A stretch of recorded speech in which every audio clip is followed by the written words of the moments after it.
പ്രതിപക്ഷമില്ലാത്ത മലപ്പുറം ജില്ലാ പഞ്ചായത്തിൽ പ്രസിഡന്റായി പി.എ. ജബ്ബാർ ഹാജിയെ മുസ്ലിം ലീഗ് പ്രഖ്യാപിച്ചു.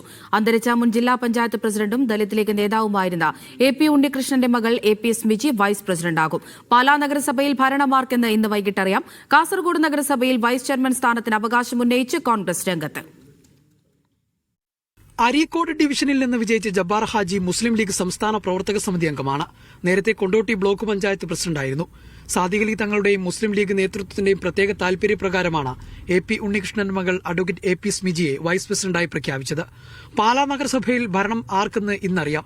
വൈകിട്ട് 7:30 ബിനു പുളിക്കാക്കണ്ടം നിലപാട് പ്രഖ്യാപിക്കും. കുടുംബത്തിലെ 3 പേരുടെ പിന്തുണ ഇരുമുന്നണികൾക്കും നിർണായകമാണ്. ആർക്കും കേവല ഭൂരിപക്ഷമില്ലാത്ത നഗരസഭയിൽ ഇവരുടെ പിന്തുണ തേടി എൽ.ഡി.എഫും യു.ഡി.എഫുമായി ചർച്ച നടത്തിയിരുന്നു. കൊല്ലം കോർപ്പറേഷനിൽ മേയർ, ഡെപ്യൂട്ടി മേയർ സ്ഥാനങ്ങളിൽ കോൺഗ്രസ് മത്സരിക്കും. മേയർ സ്ഥാനത്തേക്ക് എ.കെ. ഹഫീസും ഡെപ്യൂട്ടി മേയർ സ്ഥാനത്തേക്ക് ഡോക്ടർ ഉദയ സുകുമാരനും മത്സരിക്കും. ഇന്നു ചേർന്ന യു.ഡി.എഫ് യോഗമാണ് തീരുമാനമെടുത്തത്. ഘടകകക്ഷികളുടെ എതിർപ്പ് ചർച്ചയിലൂടെ പരിഹരിക്കുമെന്ന് DCC president P. Rajendra Prasad പറഞ്ഞു. കാസർഗോഡ് നഗരസഭയിൽ വൈസ് ചെയർമാൻ സ്ഥാനത്തിന് അവകാശമുന്നയിച്ച് കോൺഗ്രസ് രംഗത്ത് വന്നു. വൈസ് ചെയർമാൻ സ്ഥാനം വിട്ടു നൽകാൻ തയ്യാറല്ല എന്നുള്ളതാണ് പ്രിയപ്പെട്ട ഡി.സി.സി പ്രസിഡന്റ് യു.ഡി.എഫ് ലൈസൻസ് കമ്മിറ്റിയിൽ നടത്തിയ ചർച്ചയ്ക്ക് ശേഷം മണ്ഡലം പ്രസിഡന്റ് എന്ന നിലയിൽ ഫോണിലൂടെ എന്നെ അറിയിച്ചത്.